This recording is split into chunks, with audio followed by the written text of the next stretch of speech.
Pleasant good day, Ms. Bahal, class and group members. Nakia Drew, Nalini Lal, Avrian Joseph, myself, and Nick Lewis. Learning objectives.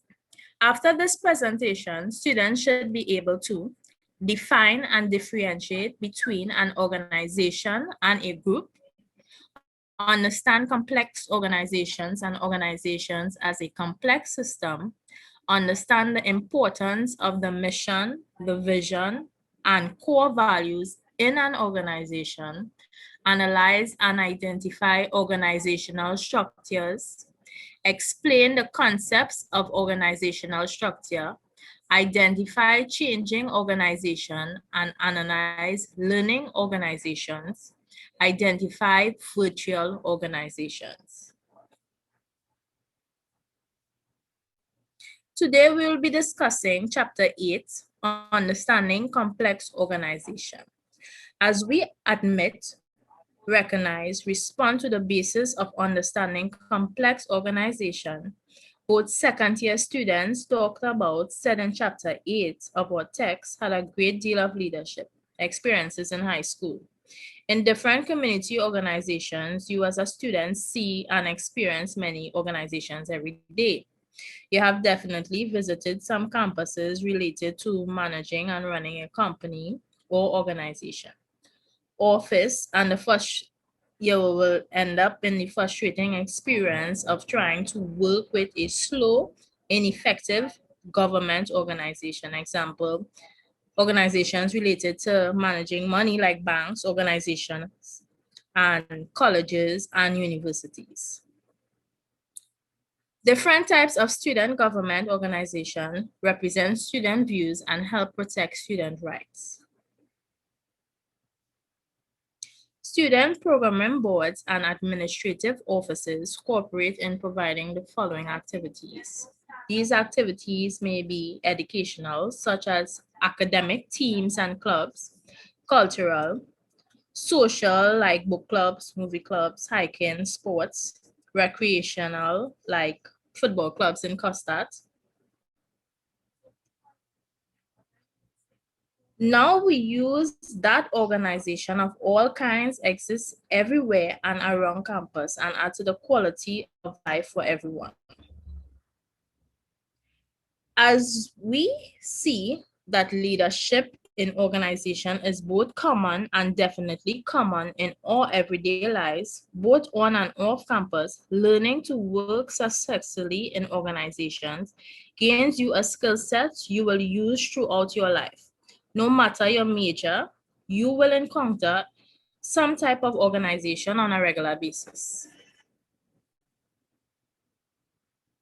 5 viewpoints of rational leadership model. These will be discussing a clear and sensible leadership, meaning dealing with how humans are and with thinking. It deals with being in control of oneself by having the power to control your brain and thought process to actually think about what you have to speak or to react to any given situation. The 5 rational leadership models. We'll start with process. Process. Leadership is a process. Ethics. Practicing being honest and right. Leaders have high expectations for their workers and they hold themselves to the same standard. Leaders do expect other members of the team to lead, for example. Inclusiveness is exercising self-awareness, mindful of gatekeepers, being comfortable communicating things like being able to talk about many different kinds of people or things and including at least something. Purposefulness. A leader must practice purposeness. It is a deliberate planning and trying something.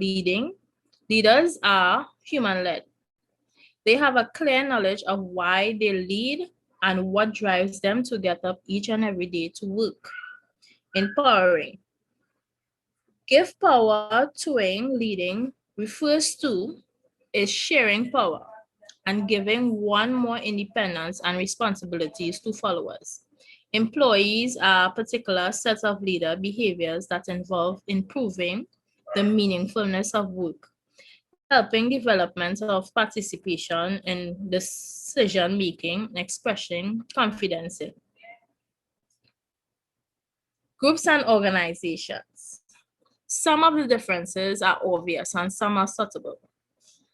One way to get what, when, where, how, and why. Although proximity of location has traditionally been a determining factor for organization, we will see that this is not always the case. Now, in this chart, we will be looking at the groups and the organizations. Now, you see it have who, and it have small to medium 3+ participants, and in an organization, it have large 20+ participants. There's what, when you ask the question what, collection of individuals, collection of groups. When, continuous interaction in a group, and there is also continuous interaction in an organization. Where, in a group has mostly close proximity. In an organization, it is unimportant. It ranges from close to far. How? Groups have simple structures, organizations have complex structures. Why? They both have purpose. The success of an organization depends on the different groups within it staying connected. They can work together easily and effectively. Staying connected is a key to success for the organization. Proximity. As we will discuss later in this section on virtual organization, there are more and more organizations that are physically separated, yet remain connected through technology and strong belief in a mission or purpose. What this is trying to tell you, with the use of technology, we are able to stay connected, work from home, which help keep the organizational functional. Organizations are complex in their structure. To successfully involve all of the different groups in the educational process, different rules, policies, and procedures must be in place. Organizations, they do exist to complete a particular purpose.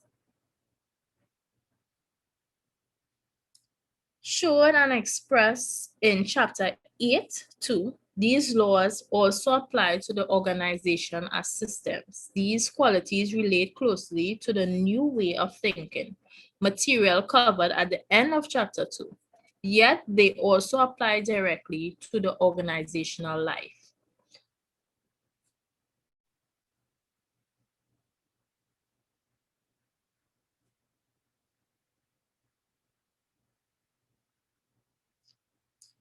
Organizational leadership.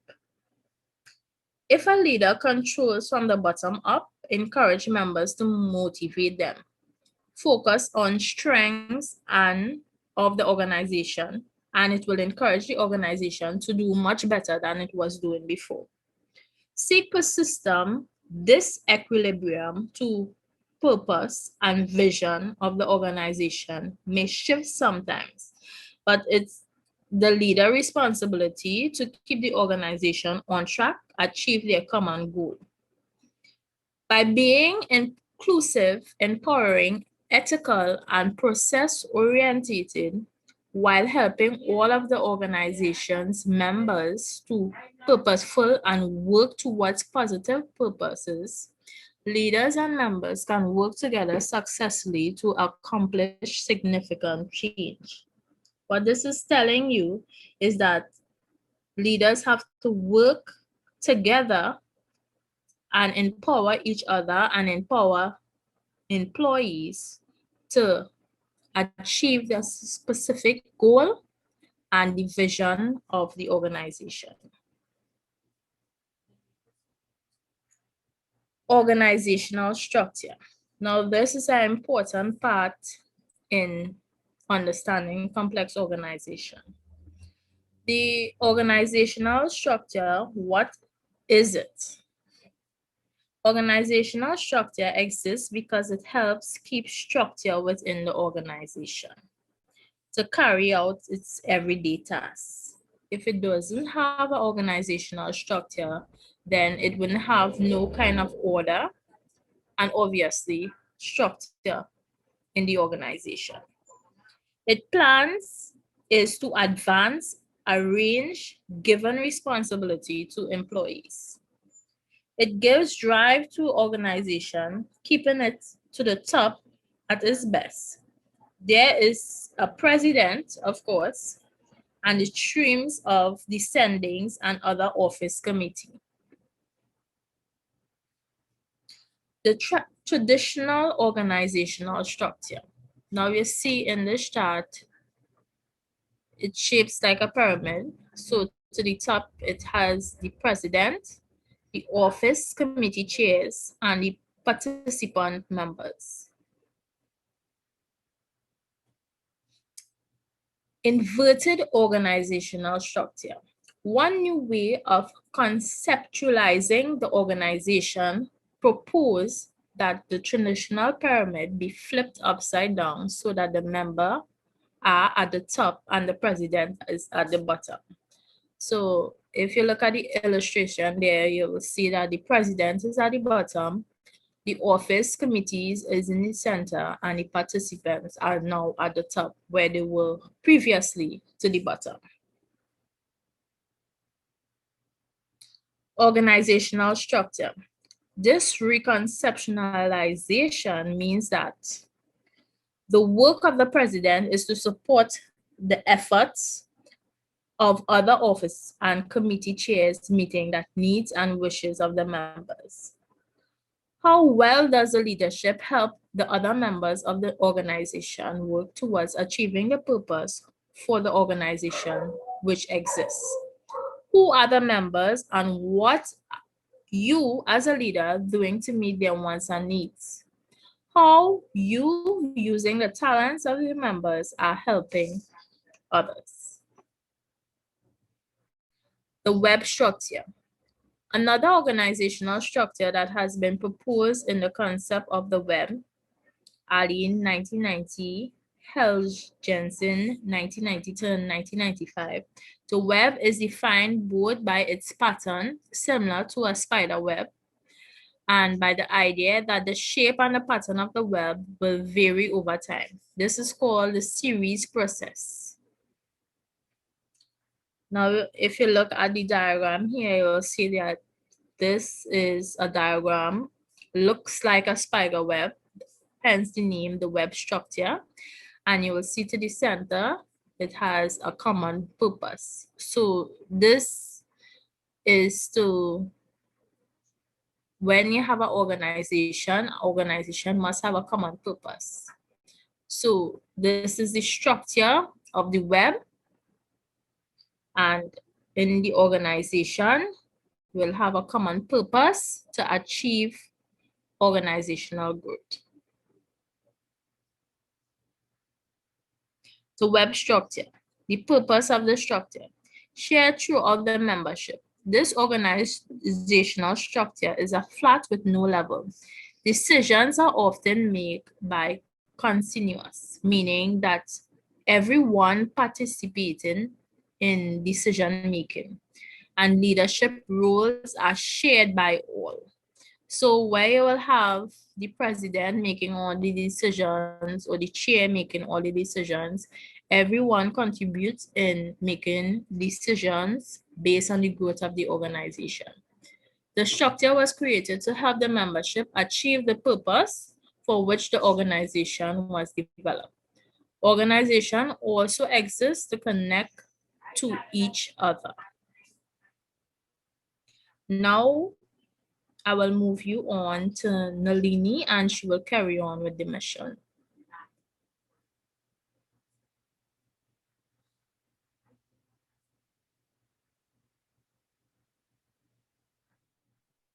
Good afternoon.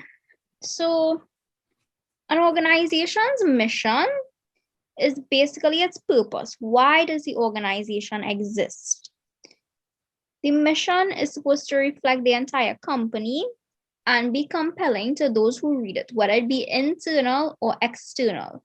It's supposed to represent the company and what it is the company wants to do. And it has to be compelling enough to, one, motivate the persons already within the organization, and two, it needs to be compelling to those outside of the organization to want to either join the organization or patronize in the organization. Which is why the organization's mission statement has to be clearly stated to ensure that the reader is clear about what it is the company is there to do. So let's say the company is there to produce services or products or represent people. The mission statement is supposed to clearly state and reflect that. So now I'll go on to vision. When you say you got a vision, it's most likely you're seeing something in the future. If somebody say, hey, I had a vision, it's because they're probably seeing something that's going to happen in the future. So an organization's vision is where the organization sees themselves in the future.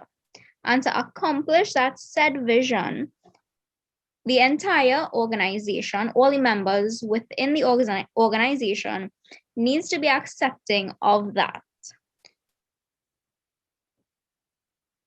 And then we move on to the core values. This outlines the way and the standard of work. So whatever a company's core value is, or however much core values that they have, are usually there to shape and justify how it is they carry about their actions within the organization. And usually, this helps with achieving the organization's mission and vision, because these core values now shape every decision and every action that the said organization now takes and makes. So now I'll pass you over to Nakia, who will talk about organizational culture. Good day, everyone. Organizational culture. What is organizational culture? Culture is customs and rights, norms, standards and values, behavior patterns, rituals and traditions. Culture implies structural stability, patterning, and integration. Culture is the accumulated shared learning from shared history. Organizational culture, formally defined by Edgar Schein as a pattern of shared basic assumptions that was learned by a group as it solved its problems of external adaptation and internal integration, that has worked well enough to be considered valid and therefore to be taught to new members as the correct way to perceive, think, and feel in relation to those problems. So an organization's culture can be identified by simply looking at the arrangement of furniture, how employees dress, how they speak, and how they interact with each other and customers. Culture can be difficult to express, but definitely you know when you sense it. It is similar to that feeling you get when you meet someone for the first time about their personality. So it's like a culture is a sense of being.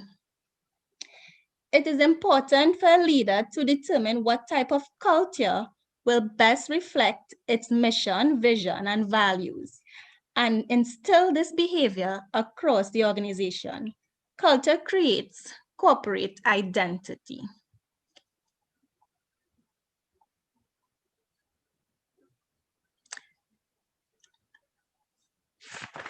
So in this chapter, they shared 4 ways of analyzing organizational culture. The first way is the Edgar Schein. And he proposes that culture has three different levels. Level one, the artifacts, this being the visible layer, where you see the structures and processes of the organization, the physical aspect of it, the language, how the people speak, stories and myths like of past employees and their heroic actions or what they would have done, the technology and visible traditions. Level two, being espoused beliefs and values. This is the strategies, goals, and philosophies it embraces. Level three, underlying assumptions, being beliefs, perceptions, thoughts, and feelings that are assumed to be true by members of the organization. It drives the values and actions of the organization.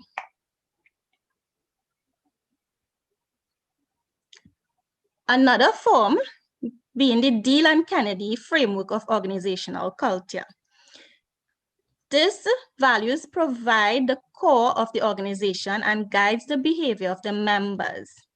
Individuals heroic in action, set standards, and motivate others. Rites and rituals provide guidelines on how to communicate, socialize, work and play, recognition, and reward. Communication network, how information is gathered and disseminated. A third form, the Bowman and Deal's 4 frames of organization. Firstly, the structural frame. This is where you get the organizational charts, the roles, and the job descriptions. The human resource frame. There's the people in the organization. The political frame. This is where conflict with each other due to limited resources and having to form coalitions to gain more. The symbolic frame, ceremonies, stories, heroes that help define the organization and reflect its values. And the fourth, Hofstede organizational dimensions, which consists of power distance index, individualism, masculinity, uncertainty avoidance index, and long-term orientation. It is important to have a sense of the culture of your organization because it provides insight into how your organization really operates.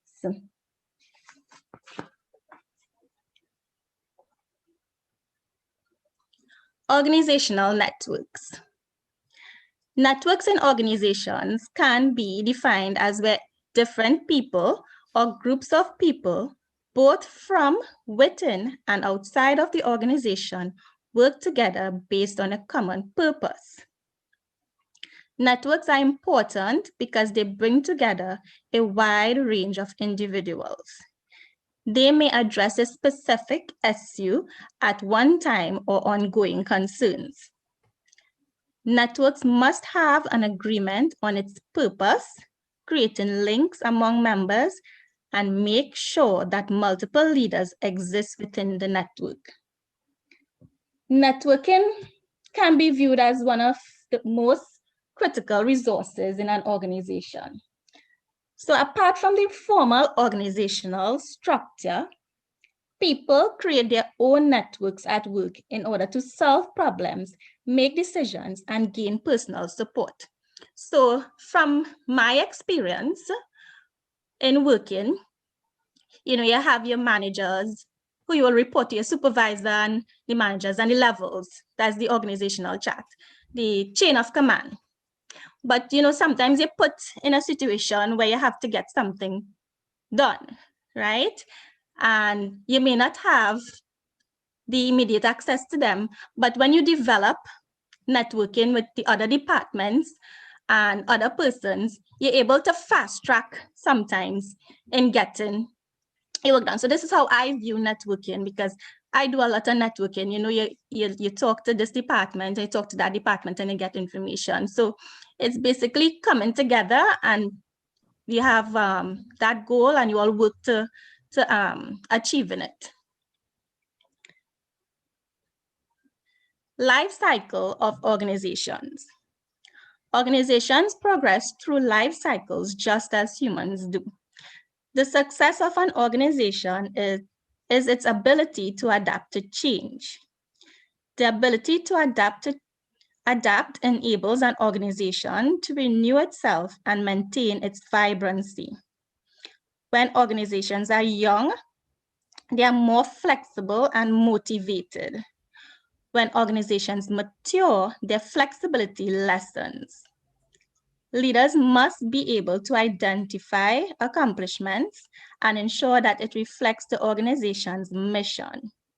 To remain vibrant and viable over an extended period of time, an organization needs to be willing to remake itself. So it's important for organizational change, but it's not always easy. And a good leader will know how to go about that. And that's where all these come into play: the vision, the mission, the core values, and the culture. A leader needs to take all these things into consideration. And most importantly, a leader must gain the trust of its team members. And this is where they can step forward in making change within an organization, right? Organizational transformation can be in multicultural organizational development. And this process of transformation needs the full participation of all members and committed to the end all forms of social oppression. It promotes diversity and social justice. As a leader, it can be a challenge working with others who have strongly held views that differ from yours, but it is necessary in making your organization a better place.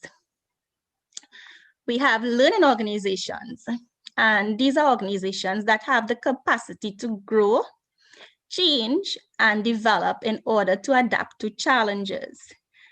Learning organization enables it to continuously recreate itself as it faces new challenges. And in this chapter, they spoke about the SHINE's conceptualization of learning organizations. And he has personal mastery, where individuals do the best possible job. Everyone in an organization has skills and abilities that can be contributed. Members are empowered to use their skills to benefit the organization. The mental models, the assumptions that people make about the various aspects of the world. The employees must identify the values of the company and what it is all about. The organization has to be flexible in accepting changes to new mental models. The most successful companies are those who can learn and adapt to new models.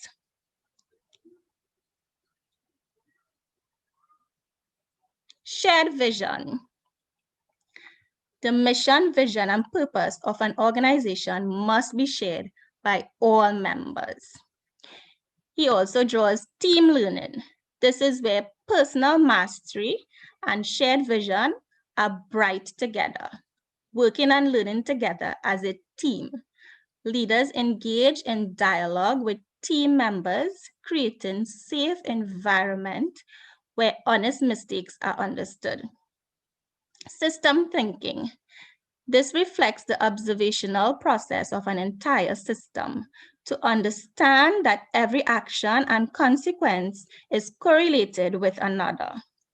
Shared responsibility, working towards a solution rather than blaming someone. And this here is a diagram just detailing his concepts of learning organizations. I now pass you on to Anik.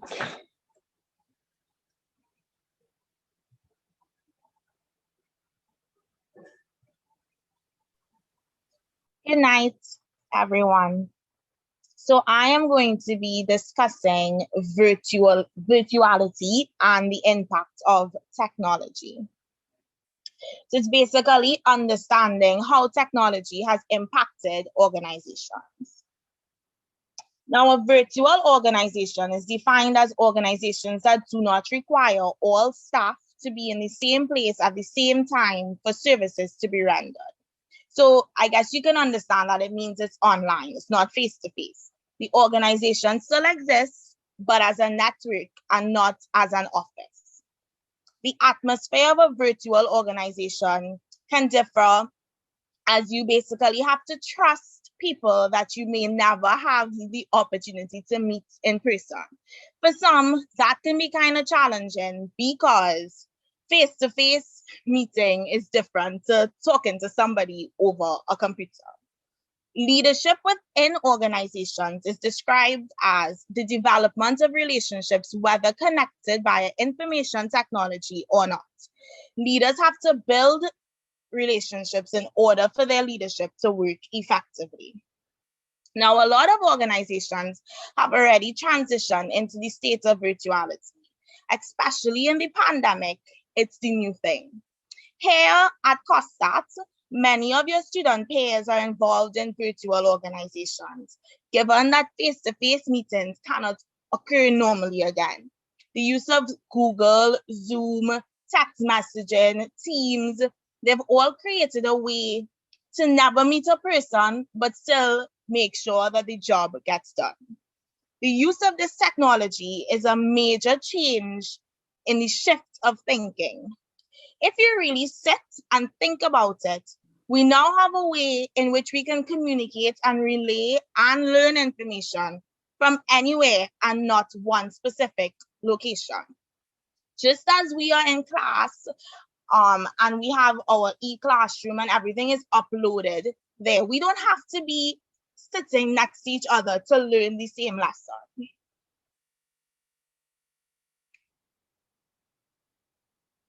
So, major changes and future trends. Leaders and followers now have more access and information to each other. Leadership is migrating to lower organizational levels, and leadership created and now exists in networks. Now, the paradigm leadership is associated with paradigm cultures.